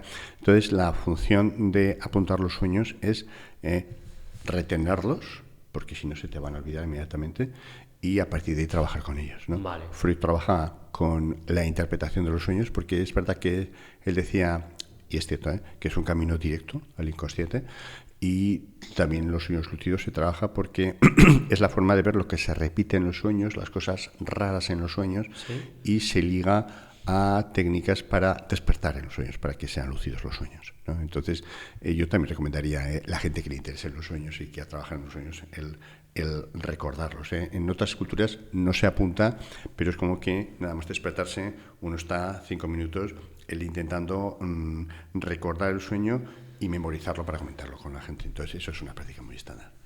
Ya que sacamos el tema de los sueños lúcidos, vamos a entrar un poquito más en detalle. Cuando hablamos de sueños lúcidos, ¿de qué estamos hablando concretamente? Un sueño lúcido es un sueño en el que tú eres consciente de que estás durmiendo en el propio sueño, sin haberte despertado físicamente. Entonces tú sabes que eso es un sueño, eres consciente de que tu cuerpo está durmiendo en la cama y que lo que te está ocurriendo es un sueño. Y inicialmente hay niveles, lógicamente, de lucidez, ¿no? La cosa más básica es que tú te das cuenta de que eso es un sueño y eres como un sujeto pasivo, el sueño va transcurriendo y tú eres un sujeto pasivo que va reaccionando, consciente, pero va reaccionando a lo que ocurre. Si aumenta el nivel de lucidez en el sueño, te das cuenta de que puedes cambiar y controlar el sueño a tu antojo. Ajá. Puedes hacer aparecer o desaparecer cosas, puedes interactuar con los personajes del sueño, puedes volar, que es una de las cosas que hace la gente en cuanto controla un poco el sueño, etcétera, ¿no? Y en las tradiciones más meditativas, ¿no? Como el budismo tibetano o las tradiciones chamánicas precolombinas, Carlos Castaneda, seguramente que mucha gente lo conoce, ¿no? Lo ha oído porque es un representante de esto. Se intenta hacer algunas actividades específicas en los sueños porque permiten estados de conciencia muy profundos, ¿no? Por ejemplo, en el budismo tibetano lo que se recomienda, yo lo he hecho alguna vez, es meditar en el sueño. O sea, en ese sueño eres consciente y te pones a meditar en el sueño y eso te mete a un estado mucho más profundo, ¿no? Algunos meditadores como Alan Wallace dicen que 1 minuto de meditar en el sueño es como una semana de retiro meditando, ¿no? Porque es un nivel. O, por ejemplo, en la tradición de Castaneda, en la tradición chamánica precolombina, lo que se intenta es, esto ya me parece mucho más complicado todavía, dormir en el sueño en la postura que tu cuerpo está durmiendo físicamente. ¿Me explico? Es decir, si yo imagínate, duermo del lado derecho, ¿vale? Me despierto en el sueño y me pongo a dormir del lado derecho. Y eso le llaman las posturas gemelas y también, por lo que se ve, yo eso no lo he hecho nunca, no he podido, se llega a unos estados de conciencia muy profundos, ¿no? El sueño, para muchas culturas, como te decía, es una especie de interfaz, ¿no? De lugar donde uno puede conectar con la sabiduría de... para los occidentales, que somos muy escépticos de nuestra, digamos, de nuestra mente interna, pero para otras culturas de Dios, la divinidad, de otros mundos, sí, etcétera, etcétera. Pero fíjate que incluso psiquiatras como Jung, uno de los discípulos de Freud, uno de los psiquiatras más reconocidos y tal, él decía que se le aparecían sueños, él tenía sueños lúcidos, que se le aparecían sueños, un tal Filemón, ¿no? Además, ¿sí? Que dice, yo estoy convencido de que este ser que aparece en los sueños no es una proyección de mi inconsciente, es algo que viene de fuera. Él, decía, o sea, que como que era un entorno donde se podía conectar, en muchas tradiciones se habla de eso, como que se podía conectar con otras seres, otros tal, y él decía, muchas de las cosas que me cuenta, yo estoy convencido de que yo no las sé, no están en mi consciente. Jung, en el libro rojo. Sí. Entonces es un tema fascinante. Todo esto, sí. Lo que me ha dejado, lo que me ha patado es que estabas comentando que, o sea, en un sueño lúcido puedes hacer lo que quieras. Puedes ser capaz de... Claro, pero yo lo primero que pienso, ¿no? Cuando has dicho lo de volar, por ejemplo, ¿no? Que es una práctica que la gente cuando sabe utilizar esta técnica suele practicar. Claro, no estamos hablando de que pienses, de que yo ahora puedo decir, me voy a imaginar volando. No. Tú estás durmiendo. Tú estás exactamente durmiendo, eres consciente de que eso es un sueño y de que puedes controlar el sueño, puedes hacer lo que quieras en el sueño, ¿no? Entonces dices, voy a volar y vuelas. Y claro, la sensación de libertad que te produce eso. Incluso meditar, estamos hablando antes. Incluso meditar. Bueno, no quiero entrar en esto porque parece, pero junto a volar, la segunda cosa que más hace la gente en los sueños lúcidos, ya te puedes imaginar, que es tener relaciones sexuales con... Imagínate, ¿no? Con la actriz más famosa y tal, y puede tenerlo. Y se dice que las experiencias ahí son muy gratificantes. Es decir, una relación sexual en sueño lúcido es una sensación de gran intensidad como espiritual corporal, ¿no? Porque el cuerpo físico no es exactamente igual, pero produce una sensación. Y bueno, mucha gente ha utilizado los sueños para la creatividad, ¿no? El circuito cerebral que se pone en marcha es el mismo que el de la meditación. Es la red neuronal por defecto, un circuito cerebral. Entonces se dice que muchos descubridores, científicos, escritores, músicos, pues Let It Be y tal de los Beatles, por ejemplo, surgió en un sueño de uno de los cantantes, ¿no? De Paul McCartney, etcétera. Esto puede ser que lo digas en el libro. En el libro hablo de sueños premonitorios, yo creo que hablo alguna cosa, pero más en el libro de sueños. El de sueños lúcidos, sí, en el libro de sueños lúcidos, no sí, en el libro de sueños lúcidos hablo de eso, sí. Y entonces, bueno, pues quiero decir, los sueños han sido muy importantes y yo creo que son muy importantes para lo que es creatividad, para lo que es nuestro propio trabajo, cualquier cosa que hagas en el sueño lúcido. Luego es como una especie de sabiduría que puedes traer a la vida diaria, ¿no? Son experiencias muy interesantes, a mí siempre me ha parecido. ¿Y nos podrías aconsejar un camino a tomar o una pequeña o una técnica algo más pragmático, o digamos un camino, pues tenéis que hacer este tipo de formaciones? Mira, la técnica más sencilla es lo que llamamos chequeo de realidad. Es decir, uno puede tener un sueño lúcido estando durmiendo y en el sueño darse cuenta de que eso es un sueño, eso es lo más fácil, ¿vale? O puede pasar de despierto a dormido por la noche lúcido. Eso es mucho más difícil. Eso, ¿sabes? Hacerse consciente del proceso del sueño y tal, eso es mucho más difícil. Es más fácil cuando no es por la noche. Es que por la noche generalmente estamos muy cansados y, como te decía, primero el sueño sueño no REM, y ese es para descansar, entonces estás demasiado.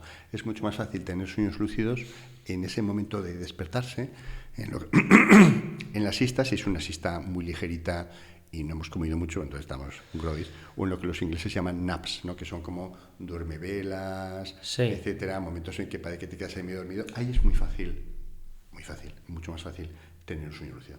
Entonces, la técnica básica que yo recomiendo es lo que es chequeo de realidad. Chequeo de realidad es va muy ligado de nuevo a las tradiciones espirituales, sentir que todo es un sueño, que el mundo que nos rodea es un sueño. Eso está descrito en las tradiciones orientales, ¿no? Para no apegarse, para no aferrarse, etc. Y hacer un chequeo de realidad, es decir, cada vez que pase algo mínimamente raro, y cada hora aproximadamente, hacer un chequeo de realidad. ¿Cómo se hace? Preguntándose, ¿esto es un sueño? No es un sueño, pero hay que comprobarlo. Una técnica sencilla para comprobarlo, por ejemplo, es estirarse el dedo. Yo es la que suelo utilizar. Me estiro el dedo, ¿no? Por ejemplo, ahora me estás entrevistando, no es algo que ocurra todos los días, es algo raro, por así decir. Me he estirado el dedo cuando he venido. Uh-huh.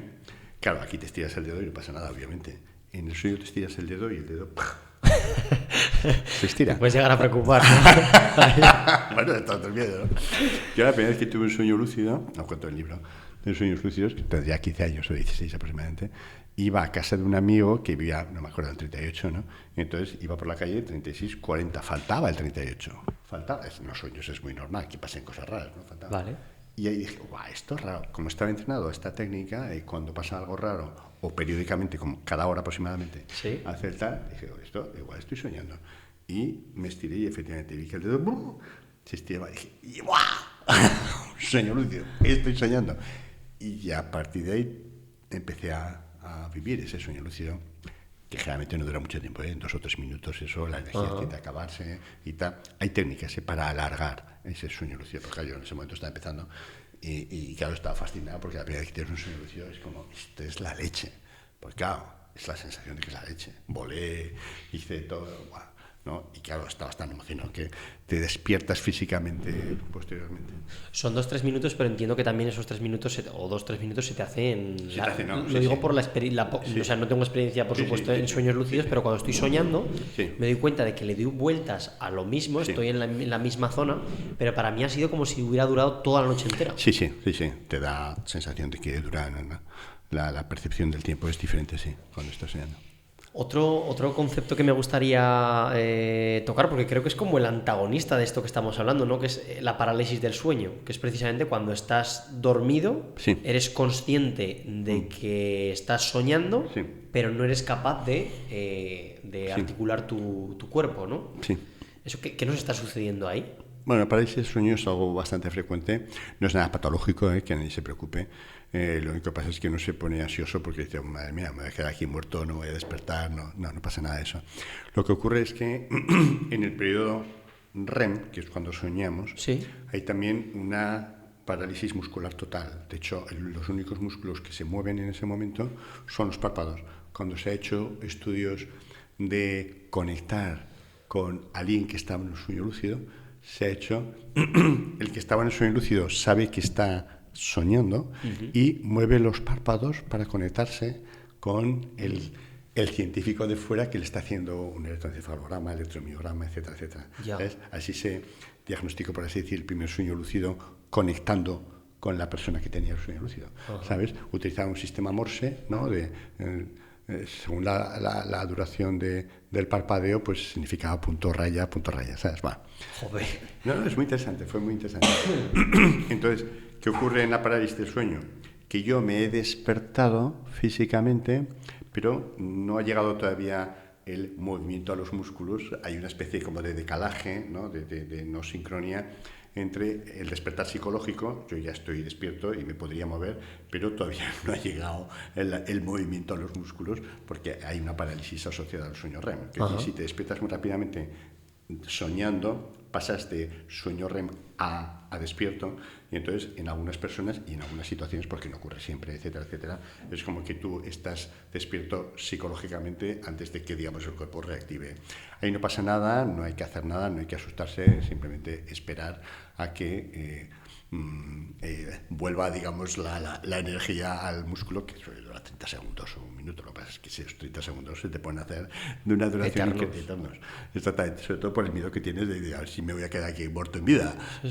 No pasa nada, es algo normal, que simplemente hay personas que les ocurre más, no se sabe bien la causa y que tiene esta explicación científica y no pasa más. Javier, hay uno de los libros que tienes que se llama Dicen que no tengo nada. Sí. Dicen que no tengo nada. En cuanto lo vi, dije, mira, me parece súper interesante porque es verdad que es una inquietud Sí. que muchas personas hemos tenido, ¿no? Has ido al médico, en principio tienes una dolencia, sientes que no tienes un malestar general, y cuando sales de allí dices, no sé, me han dicho que no tengo nada, pero yo me noto algo, ¿no? Y aquí quizás entra el concepto de somatización, ¿no? Si no me equivoco. Entonces, ¿podrías explicarnos un poco qué es esto del concepto de somatización? Y así explicamos por qué nos sucede esto. Sí. Yo me he dedicado mucho a la psicosomática, era una de las áreas donde me, digamos, especializado, ¿no? Estuve en Manchester hace años y tal, y de hecho mi tesis la hice sobre eso. ¿Qué sería la somatización? La gente, de nuevo, es un mito, ¿no? Tiene la idea de que no tiene que tener nunca ningún síntoma si está sano, pero eso no es así. Es decir, estando perfectamente sano, el cuerpo va a generar síntomas porque nuestros receptores perciben cambios que están producidos desde cambios biológicos, por ejemplo, subidas o bajadas de hormonas, de procesos de digestión, procesos de respiración, todo eso produce síntomas. El contacto con virus, que es continuo, y es un contacto subclínico, es decir, no produce una enfermedad clínica, vale, pero todo eso está produciéndose. O contacto con la temperatura, con los rayos solares, etc. Es decir, lo normal es que un individuo sano, el 75% de la gente note algún síntoma cada semana. Eso es lo normal, ¿no? Entonces, claro, como la gente tiene la idea de que si uno está sano no debe percibir para nada el cuerpo, eso es erróneo, ¿no? Entonces, uno nota síntomas, va al médico. El médico muchas veces también tiene una gestión errónea, ¿no? Por eso es parte de lo que enseñábamos a los médicos, sobre todo médicos de familia, médicos de primaria, ¿no? que es quien recibe al paciente en nuestro sistema sanitario, en la mayor parte de los sistemas europeos, ¿no? Sí. Porque, claro, ellos ven que la cosa está normal y dicen, mire, no tiene nada.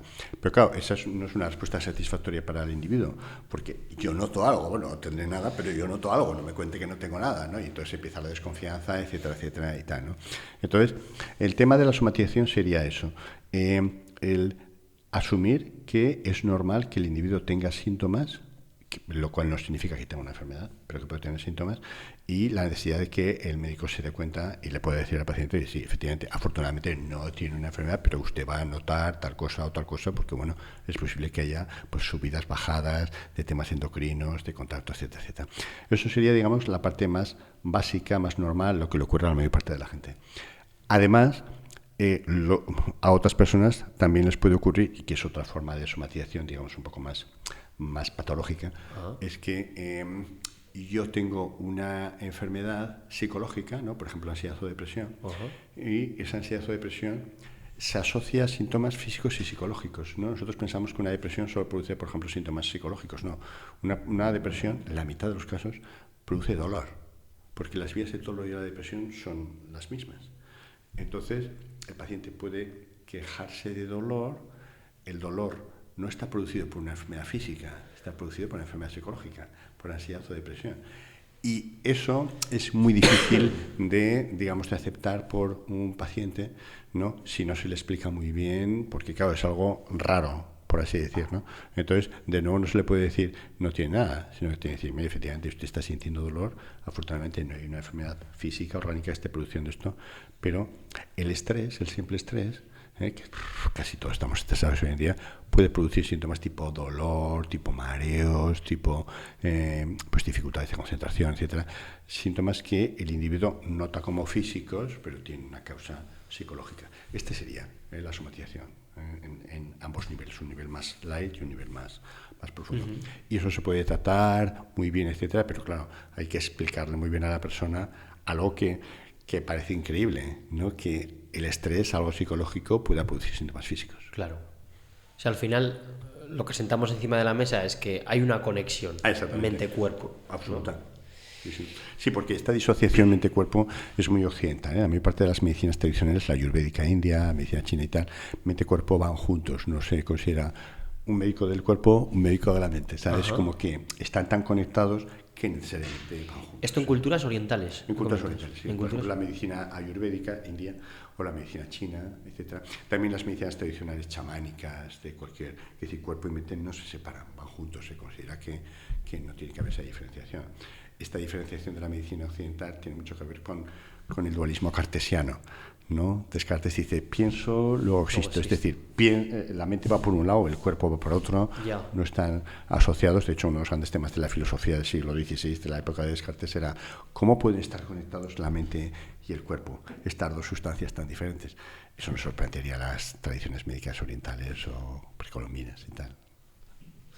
Y claro, al final estamos hablando de que si conseguimos un equilibrio mente-cuerpo, podríamos llegar a evitar este conflicto con nosotros mismos de me pasa algo, pero no sé el qué. ¿Tienes alguna técnica, algún consejo para poder tener esa conexión, pero de una forma mucho más consciente? No sé si me explico. Sí, ¿cómo conseguir ese equilibrio mente-cuerpo? Sí. Bueno, yo lo que recomendaría a la gente es hacer algo de actividad física, sobre todo lo que en Oriente se llaman técnicas mente-cuerpo, que es desde el yoga, el tai chi, el qigong, etcétera. Es decir, no solamente actividad física disociada como hacemos aquí, ¿no? Que es voy al gimnasio y tal, y estoy haciendo, pero me pongo los cascos para, Además, ¿me explico? O para sí. hacer deporte, ¿me explico? Quiero decir que está fenómeno por la función adecuada y positiva para el cuerpo, pero eso no ayuda a la conexión mente-cuerpo, ¿no? En el yoga, en el tai chi, en el qigong, es muy importante hacer los movimientos adecuados, pero toda la atención está en esos movimientos. ¿No? Si hiciésemos el deporte estaría perfecto si lo hiciésemos así. Yo lo que invito a la gente cuando hace mindfulness es cuando vais a correr, ¿no? Mucha gente corre, etcétera, que toda la atención esté ahí. No te pongas cascos, no estés pensando en otra cosa simultáneamente, sino estés sintiendo las sensaciones corporales, el sudor, el cansancio, etcétera, etcétera, ¿no? La naturaleza alrededor, etcétera. Entonces, hacer alguna actividad mente-cuerpo, física, mente-cuerpo, y luego también alguna actividad tipo meditación, ¿no? Que es adecuada para el aspecto más psicológico. Eso te lleva a un equilibrio total, ¿no? ¿Habías dicho, Javier, yoga, tai chi?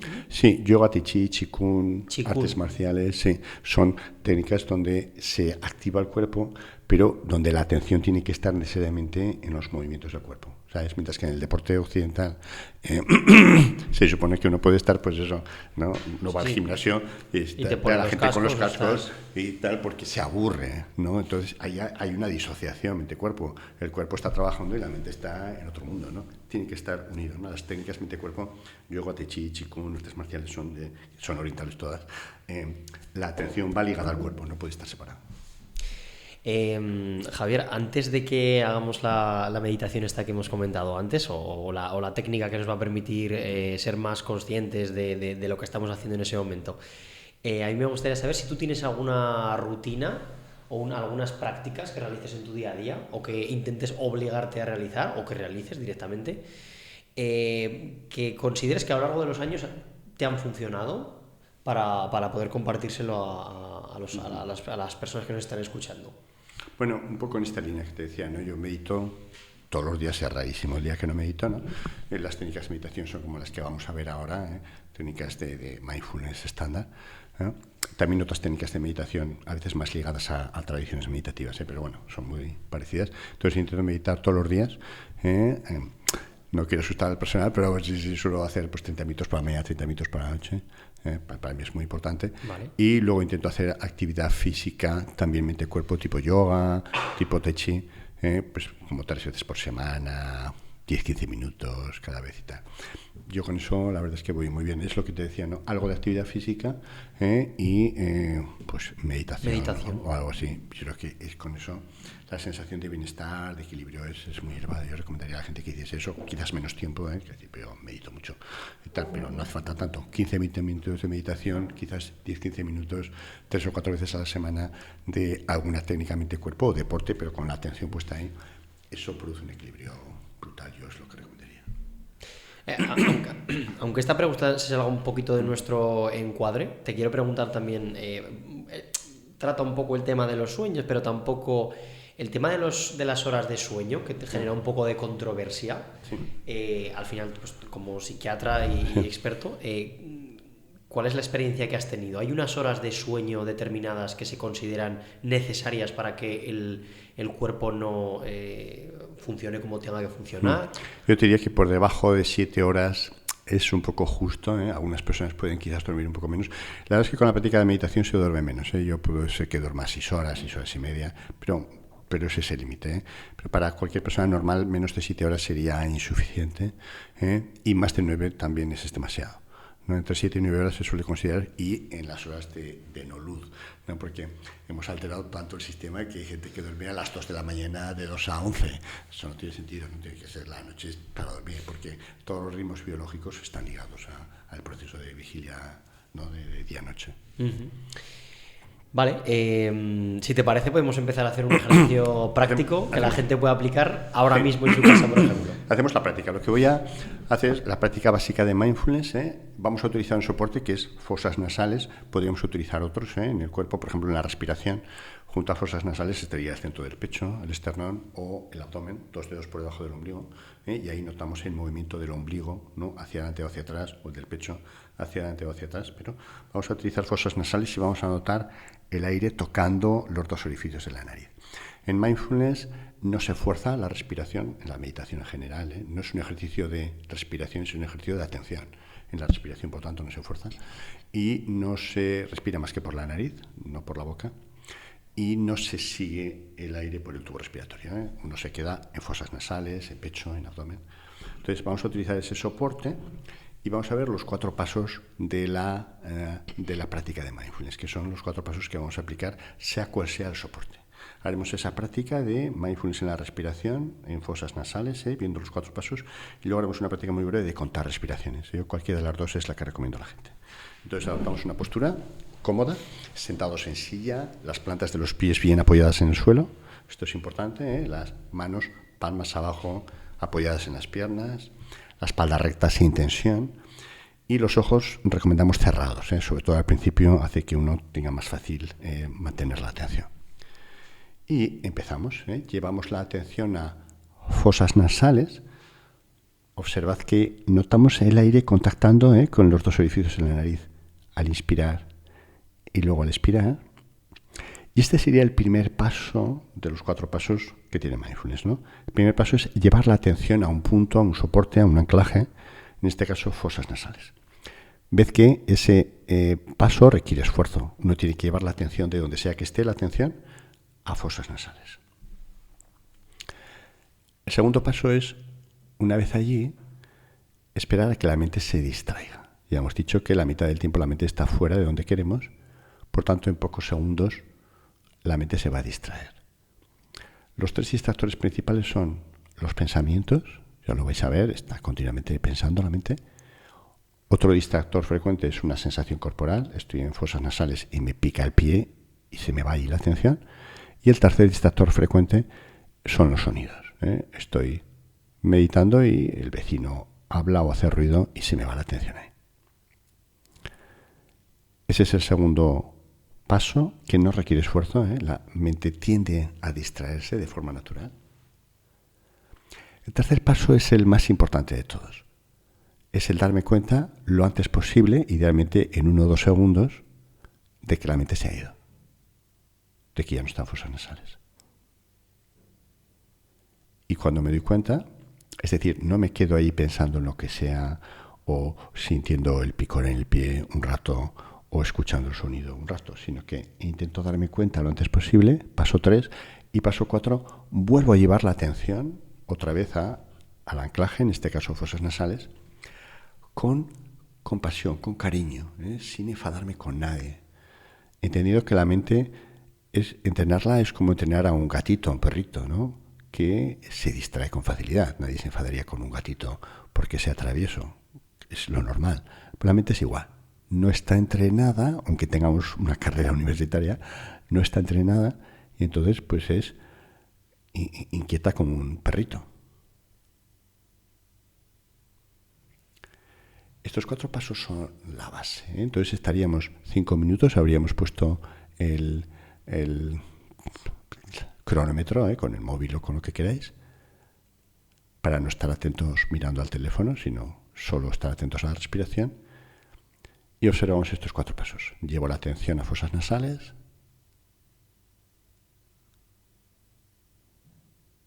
Espero que la atención se pierda. Paso 3, me doy cuenta lo antes posible. Y paso 4, vuelvo amablemente. Una y otra vez. Al principio es agotador. Es como conducir un coche, que al principio, ¿no? Que si el freno, el embrague, el volante, las luces, es un estrés. Pero cuando lleva 100.000 kilómetros, sale solo. Pues aquí ocurría igual. Al principio es un esfuerzo, pero luego sale solo, la mente se queda quieta cuando uno lleva meses practicando. Esta es la práctica estándar de mindfulness, para que veáis cómo funciona. Y la práctica que yo más recomiendo es la de contar respiraciones. Hago esta segunda práctica para terminar. Contamos respiraciones de 1 a 10 y luego volvemos a empezar de 1 a 10, de 1 a 10. E intentamos no perdernos, es decir, no sé si estoy en el 5 o en el 6, y no pasarnos de 10. 5 minutos también, esto es muy difícil.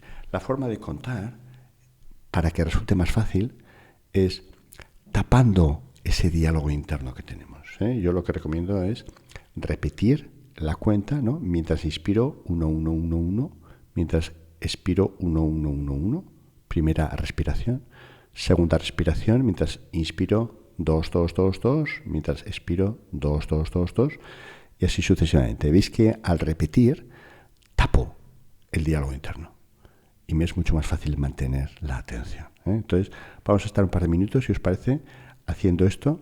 Al contar cada respiración, la atención está en fosas nasales.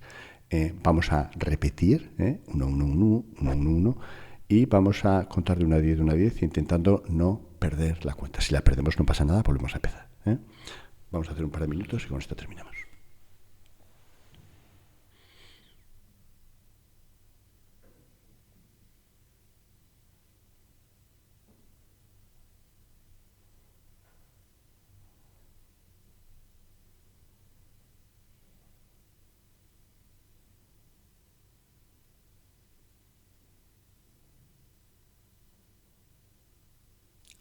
Ya veis que es contar respiraciones de 1 a 10 y volver a empezar 1 a 10, 1 a 10, tapando el diálogo interno, es decir, repitiendo el número en la inspiración 1, 1, 1, 1 y en la expiración 1, 1, 1.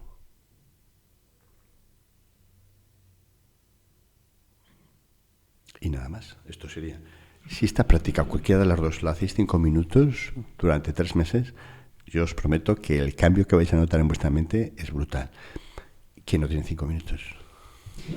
Pues en este punto de relajación dejamos esta entrevista. Muchas gracias, Javier, por acercarte aquí al podcast. Muchas gracias a vosotros, ha sido un placer.